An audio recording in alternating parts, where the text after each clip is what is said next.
I think well-run companies already employ a plethora of tools to deal with geopolitical and regulatory risk changes, and I think they will have to remain on that course through the course of 2025 and beyond. I think there is no gainsaying the fact that the local presence and local knowledge, which will be most relevant, should be overlaid with the lessons and skills and technologies gained from global operations.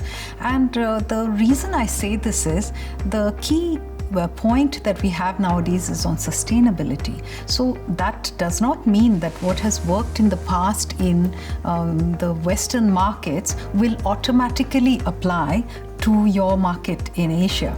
It actually means that you have to think afresh, see what is relevant to you and your company and your ecosystem before you apply these scalable solutions. So really, you will need to first start with a deep understanding on the local regulatory requirement and on the local challenges as well, in terms of from both compliance perspective and also from finding new business opportunities perspective. There's always got to be some level of tension, I think, between I guess the global targets that are set in the global outlook versus what you're thinking about regionally.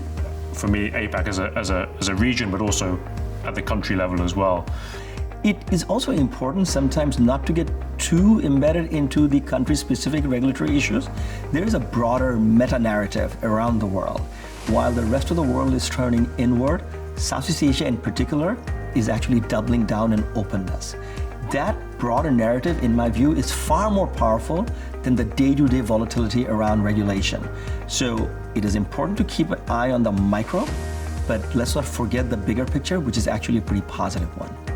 So I'm an infrastructure and finance expert, and what I see is that what was very easy to roll out as a global solution, whether in construction, in manufacturing, in infrastructure, has had to become by necessity more nuanced. And you have to start looking at local innovations to make sure that you are sustainable while you're rolling it out. So what I found is really useful is getting deeper in the market, getting to know your customer better and know your partner better, and also leveraging the local expertise from your own team to help you navigate through those. And then go back to Corp, leverage the Corp system to help you navigate through this. So what we need to do is really leverage the Corp network and help you to go through the local challenges, but still at the end of the day, you need to follow the local regulation and make sure you're in full compliance as well. What I think is the best way forward and what we try and do at PepsiCo is there's just a very high level of transparency. Clearly, the organization has its targets, has its objectives and strategies. We do as well at the country level and the regional level. But the more transparent we are with each other, the more we understand each other's priorities and where the risks are, I think the better decisions we can make holistically for the organization. So I think transparency and communication and trust goes a long way in being able to manage expectations at all levels and ensure that we're all on the same page.